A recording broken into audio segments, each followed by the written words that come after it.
Coach, year 3 in the Big 12. How ready do you think your team is right now compared to where you've been the last 2 years? I'm excited about our athleticism and our talent. I think it's just difficult year to year when you replace seniors. You just lose so much experience. So I'm thankful for non-conference because I do think we need it. I need it, right, to get back in the groove of things. But I'm very happy with the way that they work together. I'm happy with our chemistry, and so I'm in a positive space about where we are today. You have all this young talent, minus D. What did you, when that came down, what did you tell the girls? Yeah, I think it was tough because I'll say it 100 times over. Dee Alexander is one of the most likable people I've ever been around. So the impact of her not being in practice is felt, but just her presence in general. It's hard to put into words when someone hasn't played a game yet how much they mean to your team, but it's simply because of our chemistry and how much they respect her and the way that she interacts with them. It was hard. It was hard losing her, but she's been in practice already, less than a week out of surgery, and she is cheering, and she was at the games, and I think her being around says a lot about her, and it definitely boosts our morale. You obviously have a leadership void from what you lost last year, like you just mentioned. Who's stepping into those roles so far? Absolutely, without question, Reagan Jackson. She's going to be our vocal leader. She is the best example. She works hard every single day. She shows up every single day. Even if she didn't say a word, I think that she could lead this team. And then the next would be Destiny Thomas. We're so fortunate to have her back out there with her toughness, her strength. She doesn't talk as much, but she doesn't have to. She's another favorite. All she does is say one thing, and the whole team is listening. And I've been really impressed with Maya Perry, as a transfer with her experience coming in and the way that she's been able to impact the team. Coach, you told us at Big 12 Media Days you were excited to see Kalia take that next step into being the point guard of the future, is how you quoted it. Mm-hmm. What did you think of her performance in the exhibition and the growing pains from the first time out there from the high school to the college level? What did you think of her on Monday night? I was really proud of her. I know she was really hard on herself because she opened up the game missing some free throws, which is very uncharacteristic of her. But I think that what we saw live were nerves.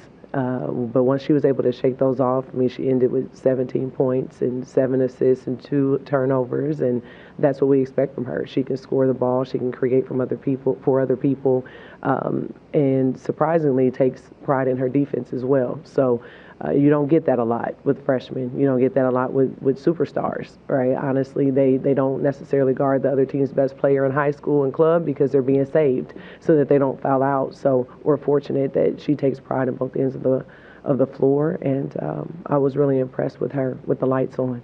The 3 you mentioned for leadership now are the 3 that you brought to the Big 12 Media Days and all that. So that was by design, I guess. That's a cool thing for them to get to take all that in, and then they get to come back and report it and to the rest of the team. I think you have to make a big deal out of loyalty in 2025. I think you have to make a big deal out of people who are bought in, people who stick around, right? Because every kid can find a reason to go somewhere else. Because these days are hard, they're imperfect, I'm imperfect. You can find an excuse to just do something different. And these 3 in particular, one in Maya choosing us, right, where she could have gone to a lot of places. And then the other 2, when things got tough, they didn't bail. They stayed. And to me, that's the most important part of being a Bearcat, is having some perseverance and being able to stick with it. And it was fun to reward them with an opportunity to go to Media Day. I think they earned it. Who are you expecting, or who should fans expect to see the biggest year 2 jump, or just jump in general in this year? I would be remiss if I didn't say it was Ramaya Bird. She came in fresh off of a shoulder surgery, came in the next year, tore the other shoulder up, and then ever since has been fighting for consistency. And she shows up and works hard, and I think it's reflective in her double-digit rebounding in the exhibition game. She's going to play her role. She's unselfish, and she's out there doing everything she can for our team to win. Was it both shoulders, or was it one twice? It was both. It was one, and then it was the other. What is it about her that kind of lets her recover from that and is so determined despite so much adversity? And she's such a good kid.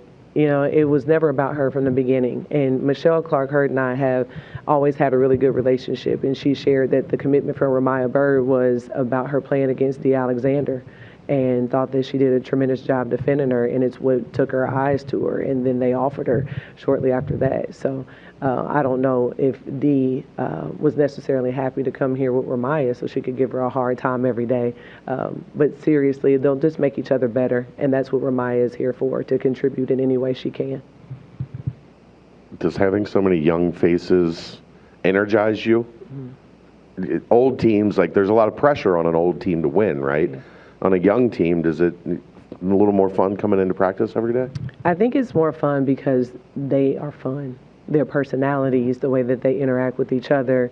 I wish I could tell you it changed the pressure for me. It doesn't. I think just being a Bearcat and having my teammates and coaches around all the time, and my own expectations and our staff along with theirs, it's stressful for us every day. But there's such a thing as enjoying the stress. And yes, I'm absolutely doing that. And it has everything to do with the group from top to bottom. They're too young to know there's pressure, though. I don't think they really have a clue, which is a good thing, and it makes them play free.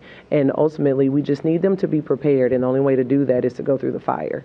Oh, so you're going to see freshmen start. You're going to see freshmen be the first off the bench. You're going to see them playing 20 minutes, 30 minutes a game, because the only way for them to grow and get better is have an opportunity to play. But we have upperclassmen that are reminding them, hey, game by game, this is going to get tougher. It's going to get harder. You have to take care of your body. You have to get rest. You have to fuel properly. All the things that they learned when they were freshmen. So I'm thankful for upperclassmen and their ability to embrace those young ones. With Dee out, is there any one of them that you need to grow up a little quicker than the others, or you just need them all to grow up? I do need them all to grow up, but what we're going to see from Kylie Torrance is incredible energy on both ends of the floor. She had 3 blocks in the exhibition game, and she is just out there playing hard and fast, and she's going to get double-doubles, and she's going to get bounced around because she cuts and dives and flashes and plays this, again, high-energy game. So absolutely, we need her to be really good and hold until not just Dee gets back, but Callie as well. You mentioned Callie as well. You told us at Media Days that her and Dee were kind of those point forward position kind of caliber players where they can play the 1 through 4. What does Callie's role look like now with Dee sidelined for a little bit of time, and how have you seen her take that next step in the last week or so? Yeah, well, we are nursing Callie as well, just trying to make sure that her knee is as healthy as possible for the majority of the season. So yes, we lost 2 point forwards here in the last couple weeks, but what it's done is it's put more responsibility on Reagan and Maya to step up and have more ball handling responsibilities. We were pleasantly surprised with Joya and her performance and her ability to handle the ball and make decisions in the open floor. So it's going to be a group effort. I huddled them the other day and I told them, make no mistake, every single person in this circle needs every single person in this circle. And it's because we have to have our 5s rebounding and running so that people respect us in the paint, and it opens up the perimeter for Maya and Reagan and Joya. And we have to have people who are interested in handling the ball in transition when it's hard, right? So that the paint will open up for us to drive and get to the free throw line. So this team is going to have to be a team in order for us to be as successful as I believe we can be.